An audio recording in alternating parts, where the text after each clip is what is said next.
What happens to a month-to-month tenancy if either the landlord dies or the tenant dies? Hi, my name is Rob Wells. I'm the Landlord Warrior on TikTok and YouTube. Please feel free to like, share, and subscribe to our videos. Now, and occasionally, from time to time, we'll get issues with month-to-month tenancies, and either the landlord or tenant will die, and the question becomes, does that month-to-month tenancy automatically terminate as a matter of law? Actually, in many cases, it would. There is California case law, supported by Civil Code Section 1934, that indicates that if either party to the contract, month-to-month contract, dies, the lease will terminate. And as the law stands right now, it generally will terminate on the 30th day of the last payment that the tenant made.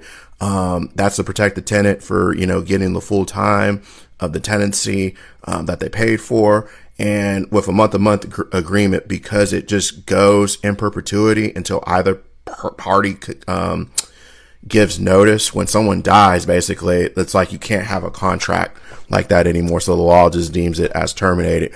Obviously, these are highly factual circumstances.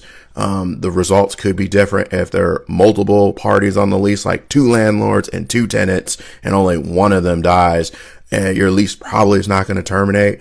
But if like the sole parties to the agreement was like one individual, and like either landlord or tenant dies, your month-to-month agreement will probably terminate.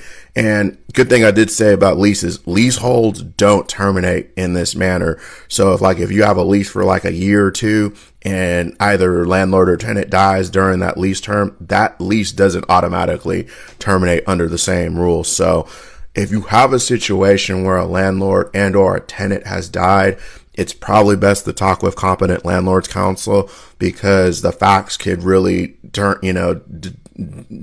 differentiate on whether or not, your leases or your rental agreement, so to speak, is going to terminate as a matter of law. So probably good to sit down, look at the lease, look at the factual patterns before making any decisions on what to do next. Until then, folks, if you guys have questions, please feel free to like, share, and subscribe. Put your questions in the comments. I'll try to answer them to the best of my ability. Until then, we'll see you next time. Thanks.